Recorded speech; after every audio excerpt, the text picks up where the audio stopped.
What is happening, everybody? My name is Bobby Sampson. I am joined by my man in the Ataro Gotti shirt, Mr. Chance Michaels.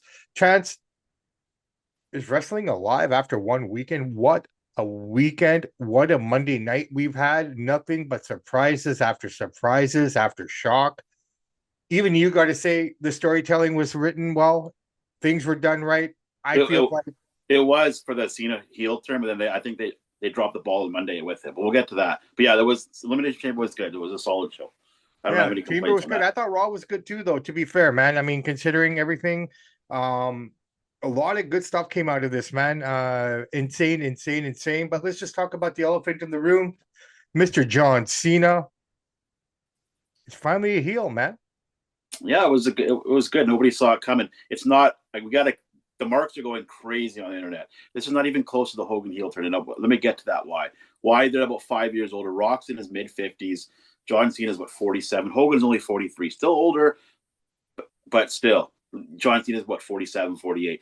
The thing is that they had all this momentum with it, and what happens on Raw? We don't see Cena, we don't see Rock, we don't see Cody. So already that momentum and heat that they built is already starting to fizzle a little bit. We got to wait 2 weeks to see one of these guys. I get it; they're in Africa. Then do it on another show or do it a different way. You got to have John Cena or Rock or Cody, one of the three, come out after such a huge monumental moment on the pay per view. It was well done. I just thought they lost a little momentum with that, not not having one of the three come out on Raw, and that just goes to show you the lack of storytelling. It was Well, great on pay per view. I thought one of the three would come out, but they kind well, of fizzled out. okay. To just to And kind another of thing about the NWO stuff, NWO changed wrestling. It started moving. This is not starting a movement. It's okay. not going to change wrestling. It's just really cool. All right. Let me get in here, please. Okay, so here's how I look at it. First off, when Hogan turned, he didn't show up to the Nitro right after. He came 2 weeks after the fact. It was just Hall and Nash that came the night after that There all you out. go. One of the three came. Like I said, we Right, got right, zero out right, of right, three. right. But what I'm saying is the guy they all wanted to see wasn't there. Now, I'm not going to refute or disagree. Hogan heel change was bigger than Cena's heel change, Oh yeah. primarily for the fact that it revolutionized the business. It changed everything. It changed the way Vince thought. It changed the direction and how he ran the company. Mm-hmm. It created the Attitude Era, right? This one is a little different, and I can understand the marks and this and that, but most of those people that are clamoring and going on about it weren't there in '96. Half of those people weren't even born in '96, to be Yep. fair. Some of them. Yep. Fair? Some of them. All right. So I equate this to the riots that we had here. And I've used this analogy before, but it's the same thing. If you think about the 94 riots that we had when the Canucks played the Rangers compared to the riots that transpired in 2011 when they played the Bruins, apples and oranges. Okay. I can tell you without a shadow of a doubt that 94 was more Hogan style and 2011 was John Cena style. The reason I say that, the shit that went down downtown that year in 94 was insane. The only difference between the two was in 2011, everyone had a camera phone Mm-hmm. and was able to capture more of this, and this, which was made it look bigger. When in reality, it wasn't as big as what 94 was, Yeah. right? That was a legit riot. They had rubber bullets out, they had the tear gas out, they're drawing people back. People were standing in their shop windows with baseball bats from the looters and stuff at that time. Mm-hmm. I was downtown for that. I was there, right? Not to riot. I was there for the game. Mm-hmm. Unfortunately, we all got caught up in it, right? 2011, it wasn't a riot, right? But the same philosophy applies here. I get it. For this generation, it's a huge turn. Oh, it's Now, very cool. I enjoyed it. It was well done. It's no, just it that was totally you don't to book it on Elimination Chamber, not have one of the three come out the next Raw. You start to lose some momentum. One of the three should have been well. there, They and they've that's a addressed it that don't Cody's like going to that. address it on the Friday, which is trying to get viewership over there as well, I guess. But I understand what you're saying, man. I mean, Mm, but it was done beautifully. But the it was done after well. of it, Becky Lynch, her comments as well. Now they've been deleted. I don't know if you saw any of that. No, what'd she say? Well, she basically said because now we're gearing up to this whole, Punk and Seth Rollins piece here. How does Roman tie into it? I don't know yet, but something has to happen here at some point to get him involved. But that back and forth that they had, and when he had called her out and said, "Hey, you better come and get your man, or else if I do, blah blah blah blah blah." That's what he said. She retweeted something that, you know, I don't need to come after my man, and posted a picture of Roxanne Perez Mhm. implicating that he's having an affair with her or something, which is really interesting, right? She then deleted it, right? So that was more of a shout to AJ to, who knows, maybe AJ comes back in all of this too here somehow. But Maybe he's only got a few more matches left. He's coming up to retirement pretty soon, so we'll see what happens. But yeah, but Elimination Chamber, man. Let's just go over it very quickly here. The Women's Chamber, not bad at all, man. I loved how it started. Jade mhm. showed up. I mean, it was already kind of a given that she probably would show up in some capacity. Didn't realize it'd be like that. She came out. I loved the look on Liv Morgan's face. Like, I didn't do it. I didn't do it. I loved it. Yeah, The shit on Naomi like nobody's business, man. Even smashed her head with the door. Like that's just some heavy duty stuff. I haven't seen that kind of that kind of a beatdown in the women's division like that. no, you Uh don't see that on the women's side. So a little no, bit of so grit, a little bit no, of intensity, which is good. so that was really good. Bianca, we both called it. She won, which is fair. Based on what happened at Raw last night, I'm having a feeling that we're going to get a triple threat match at Mania now for the title. Rhea's not going to go away. So for those who don't know, spoiler alert, if you haven't seen it, Io Sky beats Rhea Ripley With clean Bianca at ringside, yeah. with Bianca at ringside, which, and I love the story that they're building here, that she wasn't paying attention to the fight. She was more focused on Bianca. It cost her concentration. Really, really well done. Another shocker at the end of the night. No one saw that coming. I didn't. I like both of them. If I have to pick two women that I like on that roster, those are my one and two. So, I'm Who, Rhea and Io? yeah, they're my favorites, They're right? probably my least two favorites, actually. I don't like that gothic gimmick personally, but they're great workers. I'm not But denying no, their talent. I just love the characters. I just like them. Maybe it's my Undertaker thing, but I've always liked Rhea, even when she was in NXT Europe, working her way over to NXT over here, coming up to the main roster. Mm-hmm. Same with Io. Ever since I saw her on the Mae Young Classic, I've just become an instant fan of her. Right from the time she was Io Shirai. Um, just they're my two favorites. So you know what, I was okay with Io taking the strap, but this makes it look like there's going to be a triple threat for this one. They haven't announced it, but I have a feeling that's the direction they're going to go. Could be. Could be. Match itself, I think, and we talked about this off the year. I will say that the women's chamber was better than the men's chamber overall, just in terms of flow of the match, just everything. It was just a fun match. I enjoyed it more than the men's. Men's looked kind of just there. It was there. It was happening. Well, the problem with the men's match, you got a lot of old men in there. There's too many old guys. There's only one guy under the age of 30 in there. That was Logan Paul. Everybody is in their 40s. And Seth, maybe, was he 38? I mean, so there's a problem there. There's not enough youth in that match. So that definitely plays into part when you're watching Elimination Chamber match. Punk's old, Cena's old, Damian Priest is 43. These guys are mid to late 40s. You can't expect a bunch of old men to go in there and steal a show in a chamber, which is such a punishing structure.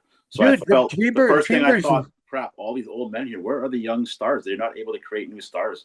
And that's a big problem in WWE. There's I not disagree. new I guys. don't think you keep saying that, but I mean, I think the youngsters are coming up, man. It takes time for them to nurture and get up there, right? But So they haven't done it. They've had 2 years. We don't have any stars, any new I stars. disagree, man. We got Well, Braun who's the new Breaker. star that Triple H has created? We got Braun Breaker. We He's not got a star. fucking He's Gunther. good, but he's not a star. Okay, but dude, none of these guys were stars in the beginning before either, right? They all have to build their way up, right? But they've had 2 years. They got to start pushing the young blood. We're getting a 55-year-old dude and a 47-year-old man are coming in, rocking and Cena to save WrestleMania because the young guys just don't have it. So they got to do a better job of pushing the young guys up. Well, let's see, man. I mean, we constantly have this conversation, and then we always But I come haven't back seen to the big same stars. thing. I mean, the one thing I said 2 years ago when Triple H took over, let's see who creates more stars between Tony Khan and Triple H, and they haven't really created any stars. They're just using old guys that have already were created before their time. I I think want to see them give somebody a character, mold them, and take them to the top. They haven't done that yet. Neither one of those guys have. I'm still waiting for it. Playing the waiting game with these guys, but yeah, all right. So let's move on. Trish and Tiffy against Lorray and Naya. Standard match. I mean, I'm not gonna go too much on this one, but I mean, it was what it was. It was more a nostalgia thing. Right team won, I guess, ultimately. Yeah. So that's that. That's basically just, pardon me, just kind of filling up the gap there until we get more Tiffy and Charlotte, build up that feud a bit more. But probably best match of the night. And, I think we're both in agreement on this one. Sammy versus Kevin, the two guys you hate the most, put on the best match. Oh, I just don't like the way they look. I don't like how they don't take their craft seriously. But it was a great match. Absolutely, After that they match, went you're all gonna out, see man. they take their craft seriously, man. Beautiful Well, I storytelling, mean, let me say that expressions, I should reword everything. it. They don't take their health seriously, looking like that. They look like slobs, and you're a professional. That's the part I have a problem with. But hey, they wrestled their butts off. They smacked each other around. They delivered a good story. They were selling well. Psychology was well.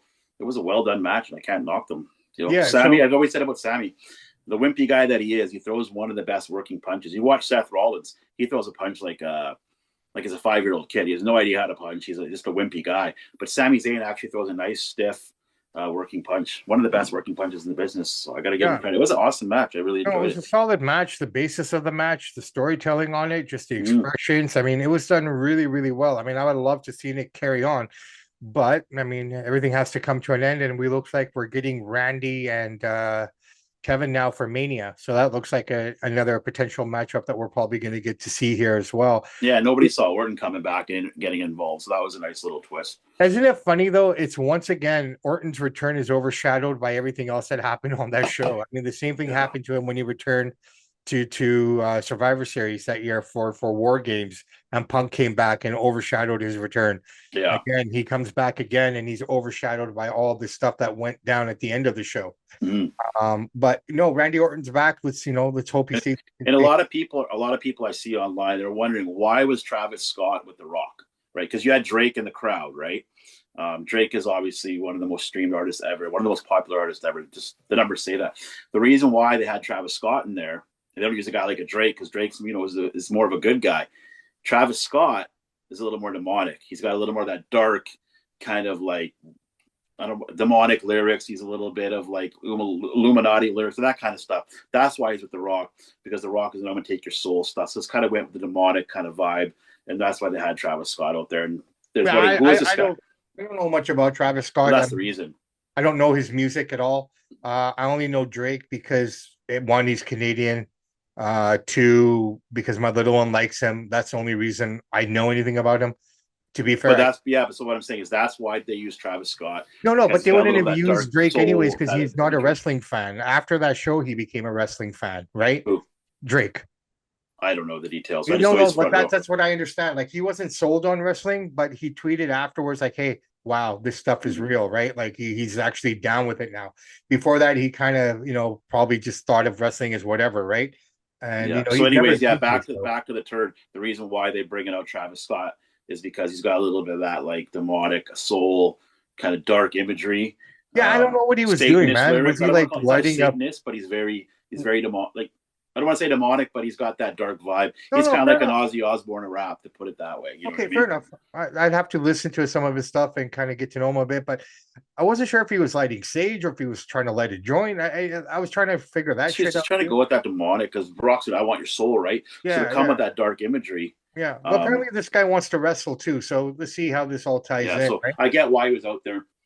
But it's kind of interesting if you think about it. Like, I mean, all the signs were kind of there, and now you look back in hindsight to this whole turn.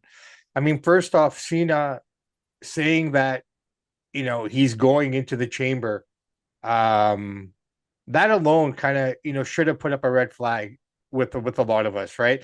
Because Cena's preached for the last 21 years, you earn everything, you respect everything, right? Mm, Even, you know, before even the Royal Rumble, he said that I haven't earned anything, I don't deserve to be in this spot, blah, blah, blah.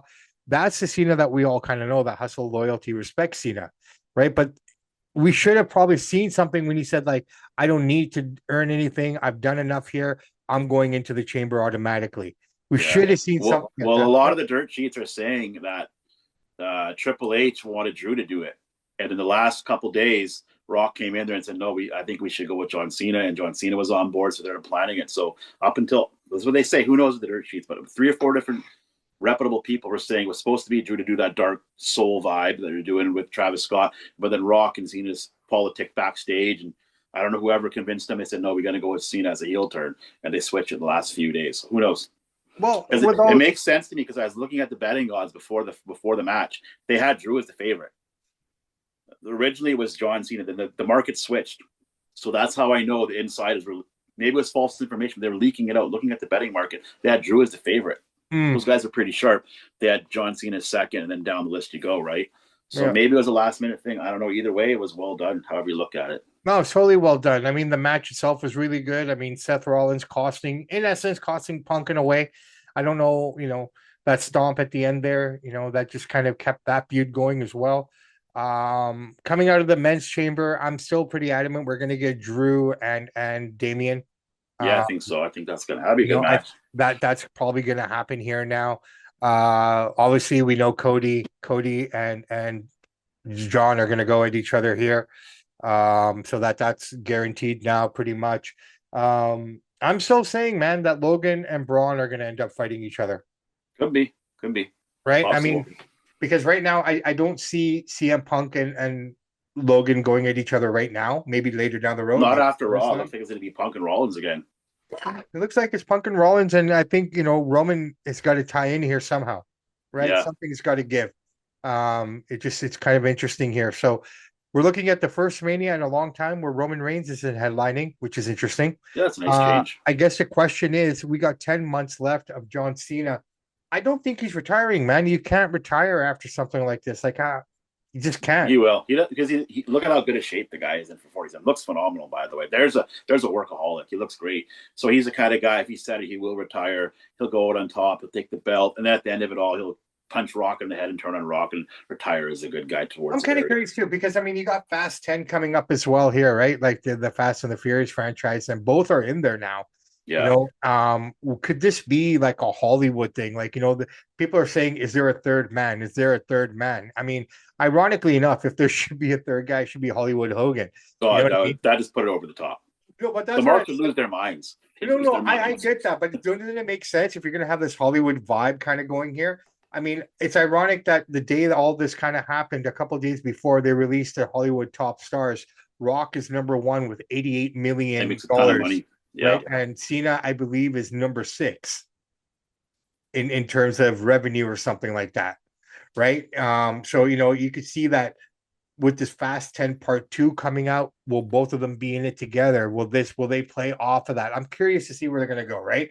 Yeah. No, John Cena's going to go on one last epic run, which so far it's starting out that way. And he's not going to overstay his welcome. He'll still come around and beat guys up and talk smack. As far as wrestling, we got to see 6-7 more matches and then go out on top. Okay. So ultimately, this is huge for this generation. I get it. Oh, it's huge. I love it. It's well done. It's not on the Hollywood level. It's not on that, just because that transcended the business entirely. Cena turning will not change the business. It won't change anything. Right? It's just really cool. It won't change anything. It won't make AEW better. If anything, it makes them worse off. To be completely honest, right? You compare the two shows right now, all momentum is with the Juggernaut, right? You got Revolution coming up this weekend. No one's really talking about it. We're going to talk about it in a few minutes here. Mm-hmm. But just look at the two things. This was more of a knock on AEW in terms of, just creating that moment. Yeah. That they Vince has created an all-star team that, and then he just hands the keys over and they're just running with the team, right? He made a wicked team. It's like, you're not going to compete with Rock and John Cena. They're just a whole other level. They transcend the business. That's how popular these guys are. And no matter what, Tony Khan, he can put on the best wrestling show we've ever seen with the guys he's got. It's not going to compare to John Cena turning heel. It's just too big of a moment. And the other thing is, Cody's got to stop shaking hands with people, man. In 2023, he shook Brock Lesnar's hand, and what happened to him? In 2024, he shook Rock's hand. What happened to him? Mm-hmm. In 2025, 3 days ago, he shook the hand of John Cena, and this happened to him again. If there's one guy that is just taking it and overcoming, it's got to be Cody Rhodes, man. Yeah. Like, if there's anyone who should turn heel and say, fuck this, I'm done. Like, enough of being nice to people. Like, this is the guy. And every time he shook the hand, he's get the most brutal beatdown. It's not even a small beatdown. Yeah, I know. John Cena kicked the crap out of him there. Cena kicked the crap out of him. Brock kicked the crap out of him after shaking their hand. So we know between Cena and Cody Rhodes, Rock will be at WrestleMania. Yeah. Will Rock be in John Cena's corner? Maybe not. Will he come down? I don't know. So maybe Cody's going to have Stone Cold or somebody to that liking in his side to even the playing field. Well, obviously, Rock would have to be there. I don't think he's going to wrestle in the capacity, but he can fly in and do his thing really quickly, right? And that's the difference. If you're preparing for a match, it's different. If No, you're just Rock's not gonna, going to wrestle, but he could still. no, He no, might but be at that's what I'm ringside of saying. the So it corner. should be easy for him to come in, right? Mm. If John Cena can fly in the day of the show from Budapest from filming, do the show, and head out right away to the next destination and get the project done. The same thing with The Rock, right? Yeah. So, I mean, these guys have private jets. They don't have to worry about commercial flights or anything like that. Plane will pick you up and bring you there and take you back to wherever you have to go. Yeah. That's the beauty of that But hey, man, status right there. Elimination Chamber was a awesome pay per view. I haven't said that about WWE heroes in a long time. So they haven't been never good, but this one was great. Look, Good matches, good storytelling. They swerved us at the end. I always say we don't see surprises. Well, they gave us a hell of a surprise that nobody, not one person, go back and check no, the tape, said that John Cena was turning heel. So hey, man, credit to WWE and the writers, whoever wrote that and pulled it yeah, off. yeah, no, Awesome. 100%. To be fair, and the reality of it is And I'm only glad we didn't know because that one makes wrestling special. You don't know yeah. what's going to happen. Okay, so just to piggyback off that, the only people who knew were Rock, Cena, and Triple H, and And Khan. Khan probably, yeah. Those were the only four guys. The announce team didn't know. The talent backstage didn't know. So everybody was watching this the same way we were watching this, except the four men that I just mentioned. Actually, thanks for bringing up the commentating team. I thought Pat McAfee was absolutely awful during that segment when Cody Rhodes said "F you" to The Rock or whatever there, and he's like, "That's the most amazing thing I've ever heard and the greatest segment." Like he's just so over the top. Everything's the greatest segment. Everybody's the greatest wrestler. Like they need to get in his headset and say, "Tone it down a little bit, dude."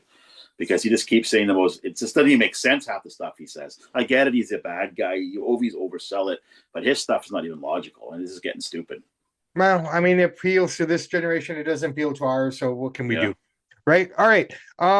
Look, man, we can keep going on and on about this, but you know what? We do have Revolution coming up this weekend. We do have another show happening this weekend. You know what? Here's the card. You ready? Break it down real quickly. Yeah, what we got? All right, so we got AEW World Championship John Moxley versus Cope, Good match. I'm looking forward to aka that. Edge. Yeah, that should be a fun match. I'm looking forward to it as well. It should be hard hitting. Mhm. You They're know, both gonna bleed like crazy, like stuffed pigs. yeah, it's gonna be hard, man. Who do you see Mhm. taking this though?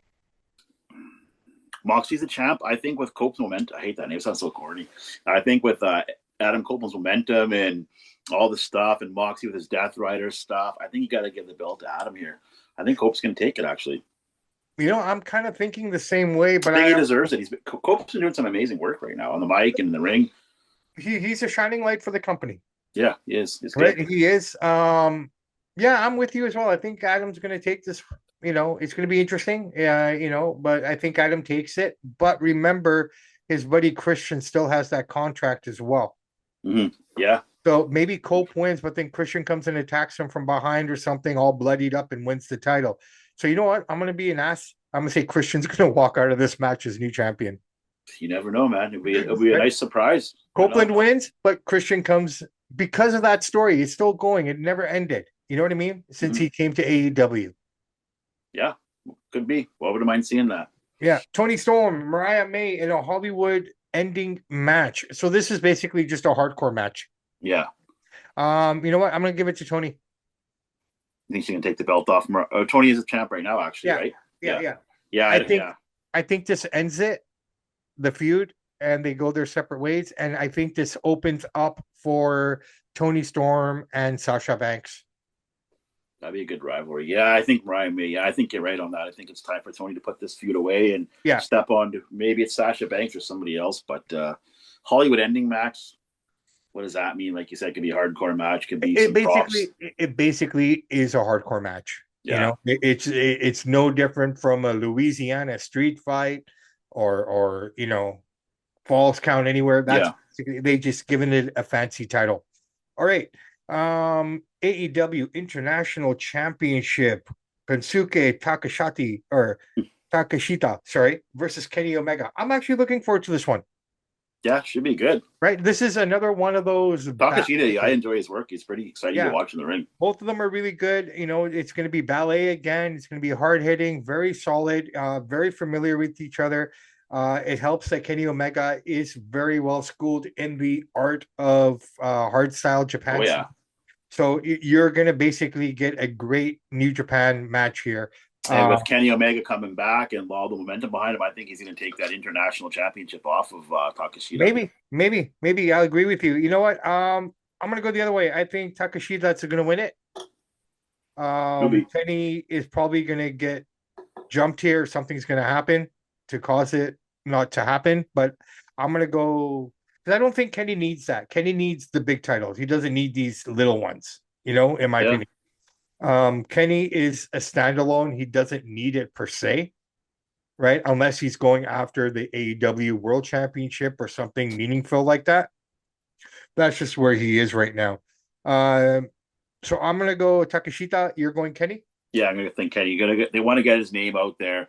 It is, but they want to put a belt around him. I think even though it's a lesser title, just to get some buzz for him. Yeah, maybe. I don't think he does, but maybe he does. Let's find out. All right, TBS Championship, Mercedes Moné champion versus Momo Watanabe.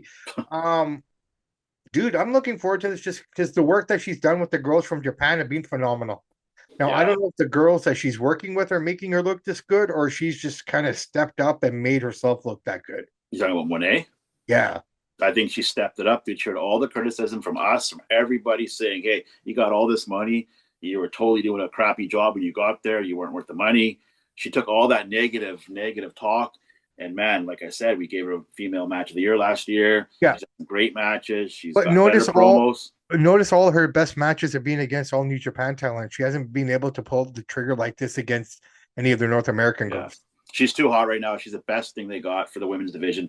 Mercedes Moné is going to win the match, keep the belt. It'd be stupid to take it off her. She's got 4 belts right now. I mean, it just doesn't make any sense, right? And that just builds up to that match with Toni Storm. Yeah.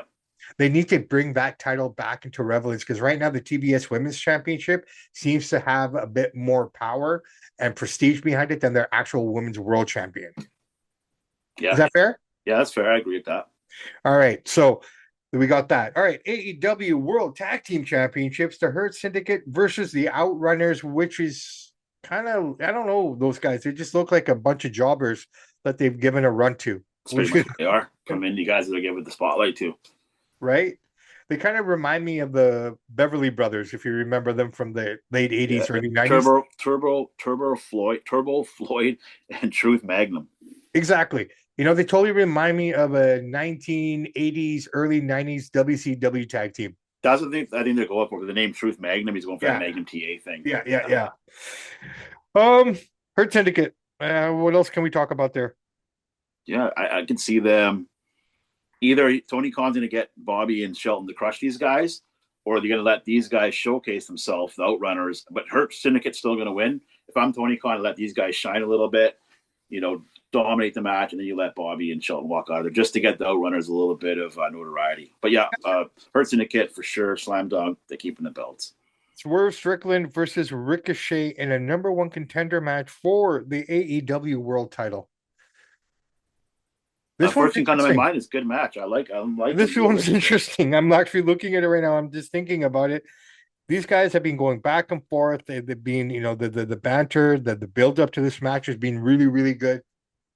I'm gonna go Swerve. I just don't think Ricochet is ready for a world title like that, man. It doesn't make any sense to me. But again, if you're giving opportunity to the new guy, then that's the direction you go. But I'm going Swerve on this one. I think because obviously this is the best work Ricochet's ever done in his career, right? He's being the heel. Yeah. He's building off that heat of his woman leaving WWE, kind of complaining about that. Yeah. Swerve was just in the title. He just lost the belt not that long ago. He's just in the title picture. Do you want to bring him right back already? I don't think so. I think you have to go with Ricochet here. Cash in on your investment, see what he can do, give him a title opportunity. And I think it's Ricochet, actually. It's going to be a good match. It's going to be really good. Okay, so Strickland lost it to who? Wasn't it to Moxley? No, he didn't fight Moxley. It was someone else. Well, Moxley got it now. Yeah, Moxley hasn't. He lost it to Daniel. That's right. Then Moxley got done. Yeah. So, I mean, do you want to put Swerve right back in the title picture again? I guess. But I personally would think it would go to Ricochet. Okay, but because he's doing such good work, such good heel work. Okay, would you be interested in seeing Ricochet versus Moxley or Edge? Well, you're not going to see this. Is what I'm thinking. You're not. If Ricochet wins, you're going to see Edge win. No, I understand what you're saying. But I would be either way because you got to see what you got in the guy. He's doing some good heel work. We already know what we got out of Swerve. Let's see what we got out of Ricochet. Good athlete. He's doing some good heel work. Maybe give him a shot. I'm not saying he should win the belt. I give him that opportunity to get in the mix. But then that would hurt Swerve, in my opinion, because it's be like he can't get past this little guy. He can get past all these monsters and big men, but this startup guy that shows up, you can't beat him. Like you look at the brutality matches that he had, like drinking the blood from Hangman Page as it was dripping off of his forehead, things like that. Like you just look at the body of work of both men, it just doesn't seem plausible. In the world of pro wrestling, dude, we've seen a lot of silly No, stuff. no, We I have get it. I get forgive it. I and get forget it. world. We forget who they fought a month ago. There's so much. Unfortunately, I don't forget, and that's the problem with me when I predict these things. But you know what? I'm gonna agree with you. I think okay, let's see what Ricochet can do. I thought if I was going to give them a chance for a couple months, if he can't do it, knock him right back down the card. Well, let's see. If this match will be happening before the world title match. So I think whoever wins this will give us a better idea. We'll know who's going to win. Yeah, we're going to know who's going to win Mox and Cope by this match. Good guy wins, bad guy wins. At the same time, Swerve could work with Edge too because he's on the fence. He can turn on a heartbeat, right? So, exactly. Ricochet can go with anybody, right? Yeah. All right. Will Ospreay, Kyle Fletcher. I hope this is the final one in a steel cage match. It has to be. This is going to be an awesome match, by the way. I think it's going to be flippy, floppy, spot fest. But I cannot wait to see what they do off the top of the cage. There's going to be some crazy spots. And quite frankly, I almost have a feeling we're going to get some kind of weird ass crazy spot where both guys are starting at the top of the cage. This match is with the 360, 450 spin. With a triple Lux dive bomb and then landing on your feet. I don't know, man. I'm just throwing all this shit out there, but that's fun. I'm looking for a lot of good high spots in here. I think Ospreay wins this, ends the feud, gets the feathers cap, and moves on. John Moxley and Adam Copeland hit the mat. That thing is going to be red. Oh, hands down, dude. Just looking at all the matches that are coming before it, and AEW is not afraid of color, man. They'll let everybody bleed, even the women bleed, right? Like, I mean, it's savage there. I'll give them that. I'm just looking at this card. Championship 1, 2, 3, 4. 4 of their titles. Yes, they got a lot of titles, but they are putting a lot of them on the line here. Yeah. Right? Yeah. I'm gonna go with Ospreay in the cage match, though. Yeah, I'm gonna go with Ospreay here just to go home, make the crowd happy. MJF, Hangman Page. Good feud. This is gonna be fun. Good promos. Yeah. Now they got to deliver in the ring. We've delivered out of the ring. They've been doing they've great delivered work before. They've done great work together. They got good chemistry. So I'm not expecting anything less here. The question is, out of these two matches, who do you want to start with, Swerve or MJF? To start the show? Yeah, I think one of those two matches have to start the show, in my opinion. Good way to kick it off. Right? You want the crowd hot because, I mean, where does that cage match fit in? That's the question. Somewhere in the middle. Right? So you got that as well. So I'm thinking you want to start the show with a bang, you start with MJF and Hangman. Yeah, it's a good way to start it. That's a good number one. I was almost thinking they're going to start with Takeshita and Omega, but who knows? You never know with Tony Khan how he thinks. When I look at Takeshita and Omega, they're both slow starters. They're more of picking up momentum, and by the end of that match, the crowd's going wild. Yeah. Right? Whereas MJF and Hangman are just going to come to the center of that ring and just start trading, and that's what you want to get the show off to a bang, right? To get that crowd in it. So this is a fun prediction. What match is going to start the show? I think MJF and Hangman Page. You? I'm going to go with Omega and Takeshita, but who knows, man? Like I said, you could be right. It could be. Right. You just never know with Tony Khan, right? We could see the Hurt Syndicate started. I just don't know. Maybe we never know. Okay, so I guess this match will be on the pre-show. Big Boom AJ, who I still can't figure out. Orange Cassidy and Mark Briscoe versus Johnny TV and MXM Collection. Is this on the pre-show or is this on the? I think it's on the pre-show. Is it on the pre-show? Okay, good, because this is not a pay-per-view match. No. I mean, with all due respect to Cassidy and Mark Briscoe, I don't know who Johnny TV is John Morrison. Oh, I love John Morrison. Is that him? I believe so, yeah. Oh, he's an amazing athlete. Yeah. So we got those guys in pre-show. And that's the pre-show? That's the pre-show. Okay. I guess we have to give it to this Big Boom AJ and Orange Cassidy and Mark Briscoe just to kind of set the tone for everyone to buy the show. Yeah. I got to give Orange Cassidy credit, man. He put on an awesome match on Dynamite a few weeks ago there. Yeah, he did. Holy cow. That was one of the better TV matches I've seen in a long time. Like, I couldn't believe the work he was doing out there. No, it was fun. It was a lot of fun. All right, brother man. And that was versus Takashita. So if you guys haven't seen it, go back, watch Orange Cassidy Takashita from like 2 weeks ago on Dynamite. And it's one of the better matches on TV this year. Yeah, no, it was really good. I enjoyed it. I totally enjoyed it. Okay, man. We've covered Revolution. We've covered the heel change. One more thing I'd say about the WWE thing. The one thing I do not like about these pay-per-views or PLEs is the press conferences after. You guys basically sit there and tell us what we're watching is so fake. This is this and that. So it's like watching the Superman movie and seeing the harness as he's flying. We get it what we're watching. They get The Rock out there after and Triple H. These guys are egomaniacs. They're sitting there. I don't want to say they're belittling the audience, but they're basically insulting your intelligence. What you're watching is just a stupid sideshow. Ha ha ha. Like, I don't think you need to talk like that. They didn't say it in those words, but that's what the vibe I'm getting from that. I didn't like that. I think they need to cut back on those press conferences after every paper. I just don't think it's needed. Well, I mean, I guess you watch a movie, you don't want to see Superman or Spider-Man with a harness, right? We understand what we're watching, but you don't got to break it down like that, guys. I don't think it's meant for us. It's just for this generation. Like, you got to think it's almost like they're insulting them. There maybe it feels that way, but I don't think it's the case. Again, a lot of what we see today is not geared for us, bro. No, I know. I understand. But they're wondering where do those 3 million people went that just tuned into Netflix? Like, they've already lost 3 million viewers from Raw. Like, if 6 million, we're down to 2 or 3 now. It's like when you guys get out there after the show, I don't care if you're talking to a 15-year-old or 50-year-old or 70-year-old. Don't talk down to them and basically explain to us what we're watching and basically say how stupid we don't know what we're watching. We know what we're watching. You guys don't have to do it like that.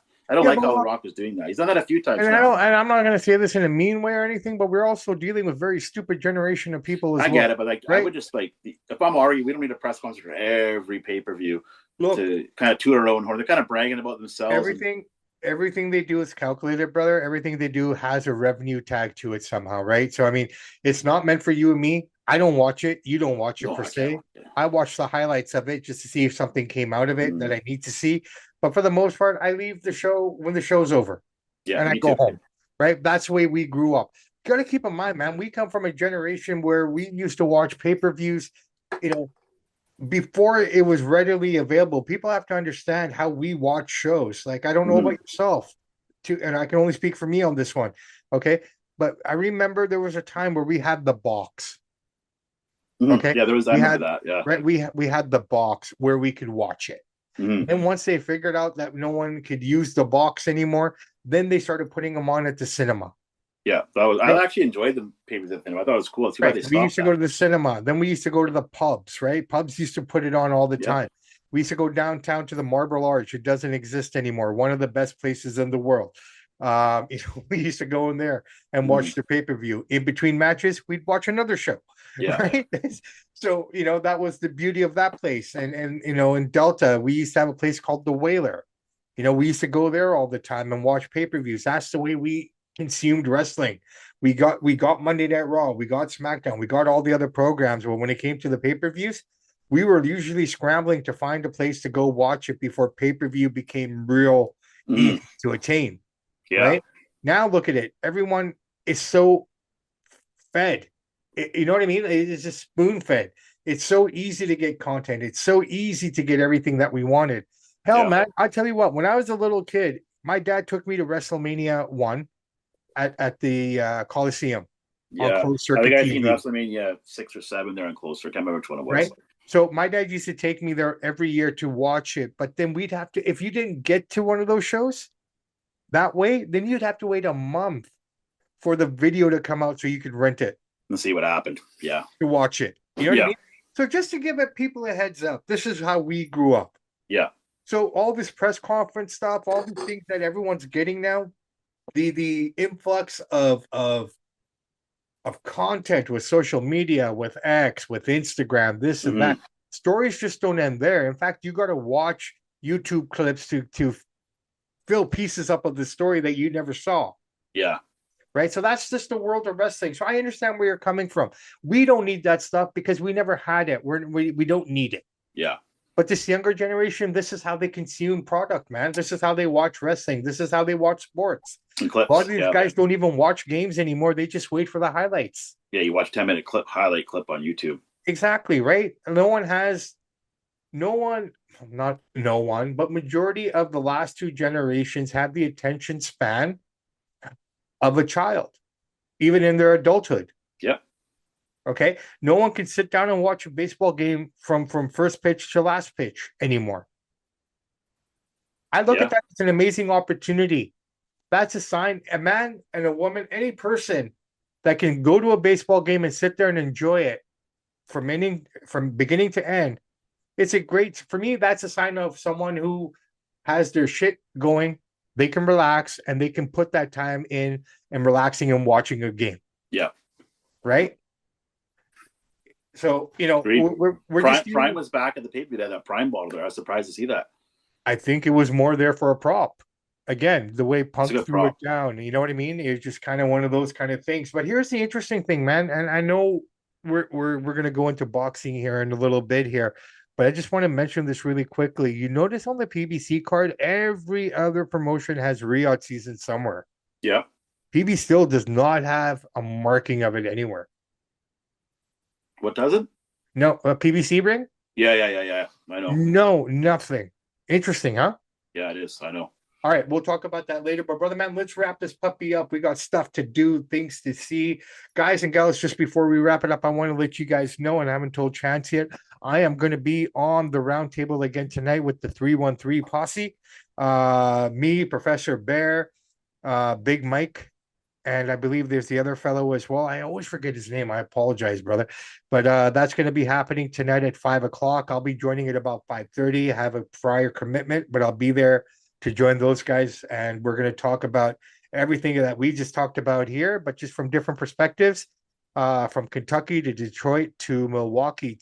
Man, it's a pretty interesting little roundtable, man. I really enjoy doing those. Yeah, it's good. I'm glad you like it.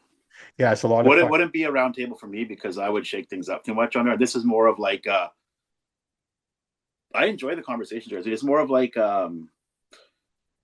it's four hardcore wrestling fans from different parts of North America kind of coming together and sharing their love of the business. And that's what I love about it. To be honest, and if I'm on there, it's like, nah, I point something about NWO on it, and I don't want to rattle the feathers. Can I be honest with you, man? Yeah. I love you, right? I don't want you to be there. No, it's not my kind of show. Because actually, when I go there, like, don't get me wrong, I don't feel any stress when we do this. Mm-hmm. But because we go back and forth and our interactions are such, right? It's just sometimes like, you know what I mean? But that's to me. So that's what makes a show good. When you have I'm saying when you have two different opinions, it doesn't matter what show you're listening to, any debate show, any politics. 100%. When you have four guys that have the same opinion, it doesn't draw me in personally. No. I get that, and we don't all have the same opinion. We're just there discussing the product it's fun, right? Chill out, relax, have a good time. It's fun and chill. I enjoy listening to it. Yeah, and what we do is honestly, it's very simple. You and I go behind the curtain. We tear down the fourth, the fifth, the sixth, the seventh, the eighth wall. Okay. We go beyond wrestling itself when we talk about it. There, we're just talking about the show as if it was real. Obviously, it's four guys that love wrestling just having a chat. Exactly. And that's just good. Enjoying it, right? And that's fun. That's fun. But for where I come from, I like listening to, the Mad Dogs, JT the Brick, guys, a little bit of fire, guys, a little bit of passion, guys, a little bit of opinion. I get it. That's what I like. A little bit of the grit. I get it. But you know what? That's it's good. I enjoy it. I'll be honest, man. I mean, if my hair was long, still long, I could say this is where I like to let my hair down. Yeah, I'll chime in there and have some comments and I'll have a little fun with you guys. No doubt, man. Looking forward to it. All right, everybody. My name is Professor Bear, the best laugh of all wrestling podcasters out there. Nobody can laugh like that guy. He's hilarious. No, when he starts laughing, man, he's funny. Professor Bear's a legend, man. I'm going to call him a legend. The man is just champion. Yeah, he's love funny. him. Can't wait to see him again tonight. But they start up at 5, guys. But I'll be there at 5:30. I have a prior engagement, but I will join up with them, and then we usually go. And this is the beauty of it. Before I know it, it's like 7:30, 8 o'clock. Goes fast. And then I feel bad for those guys because it's like 11 o'clock at night for them. Yeah, the 3 hours ahead. Right. All right, guys, we're going to wrap this puppy up here, though. My name is Bobby Sampson. He is Mr. Chance Michaels. April 22nd. Tell us what's happening. in my opinion, the greatest rock and roll live band there is ever was. AC/DC, BC Place. We will be there. I can't wait. And in the words of the great AC/DC, those that download, like, and subscribe to the podcast, we salute you. We do salute you. Yeah, I'm looking forward to that show, man. Thank you very much for including me on that journey as well. A lot of fun. We'll have a lot of fun there as well. Looking forward to it. But guys and gals, remember one thing: it's 2025. Hard work, patience, and faith, man. That's the formula. I finally found the Excelsior that will work for you. But you have to believe. Yes. You have to believe in your own ability. You have to believe in your own hard work. Okay? Very simply put, I don't care if you're a Hindu, a Christian, a Buddhist, a Jew, it doesn't matter. We all believe in the same God. We all come from different directions.